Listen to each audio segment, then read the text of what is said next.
So when you're buying a property, in this case a multifamily property, you make some projections, right? Like you can manage it better, you can raise rent by X amount, you got to put this much money in to raise rent by this amount, you can get utilities down by X amount, you can, right? You make all these projections, right, to make sense on how you can value add this place and, you know, whatever.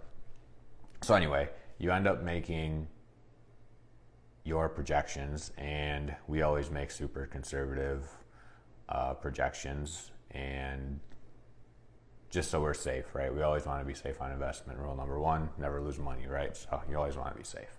So sometimes your conservative projections and what you buy it for in real life results end up way better, right? And that's perfect, right? That's exactly what you want, right? So in this example, we bought this building and it was working the way it was, so I didn't really want to like rock the boat just because we have like a bunch of other stuff going on, and it works, and we're going to start, you know, kind of raising rents and doing some other stuff the coming year once we kind of figure out what all this craziness is happening. But anyway, so we made our projections. Rents were like super low. They were like 500-ish, right? And they should not be 500-ish anywhere, but it was just mom and pop managed. They didn't care. It was probably like paid off, so the 500 a month made sense for them, right? So we were thinking we could get it up to market, which we thought market was 700 with a mild rehab, right? So that would be floors. The place has like carpet on the ground, but it has hardwood underneath, which is sweet, right? It's hard to come across stuff like that. So we're going to take up all the carpet, refinish the hardwood, put down some luxury vinyl plank in like the kitchen and the bathroom, reglaze the bathroom, and do the same thing in the bedrooms, right? So, you know, that's a few $1,000 turn and a $200 bump in the rent. So, you know, that makes like perfect sense, right? It works out. But we ended up having a vacancy that came up unexpectedly. Someone just ended up moving for some reason, and whatever, no big deal, right? So we're just like, all right, let's just see what happens, right? There's not a lot of units in that area. It's a really nice area. So we pretty much just did a nice clean on it, fixed a few things that were broken, right? And we just listed it up for $750. And next thing we know, we got $750. So why is that sweet? We didn't have to put in our projected, I don't know, let's just say $5,000 into the unit to get that $250 rent bump, which is huge, right? Huge on the numbers.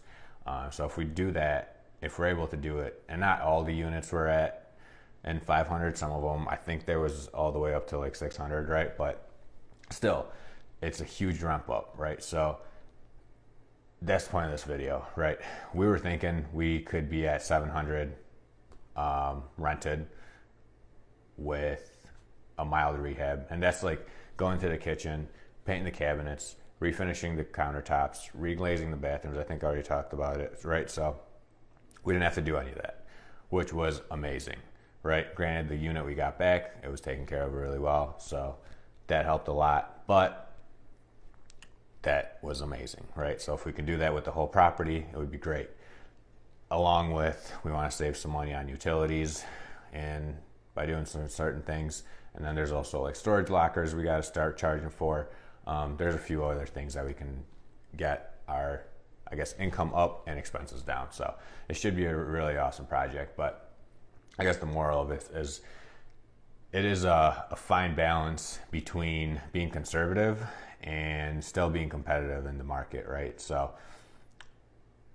I thought we were very conservative when we bought it. I guess we were a little too much conservative by the upside, but you know, that's what the building was worth, at what the current owners were operating it at, right? So it's sweet that we can get that $250 rent bump on units and not doing a lot, right? And some units maybe need a little more, some units don't, right? But in this case, this unit, I mean, it was just an old unit. It was like original kitchen, original bathroom, original everything, right? I think it probably had like newer carpet, but right, it just worked out like really, really sweet. So yeah, just when you make your projections, try to be conservative, and also got to remember you got to be competitive too, because if you're just too conservative, you're going to end up not getting any deals. But this one, I made a video about it, why we got it. Everyone was sleeping. I think it was like 4th of July. Everyone was up north partying. T.O. was out looking at the place, dropping offers, and we got it, right? So that's what it's all about. Everyone's sleeping. Like right now, everyone's sleeping, right? It's the holidays. Everyone's in holiday mode. No one's putting in the work except the people that are trying to kill it, right? And that are going to win, right? So remember that. So we call it separation season, right? So anyway, be conservative, but at the same time, remember, you still got to be competitive. And, you know, best case scenario, when you're too conservative and you still get a deal, you end up with a really, really good deal, right? And that's like the whole point of all this. So hope this video made sense, and let me know if you have any questions. Talk to you next time.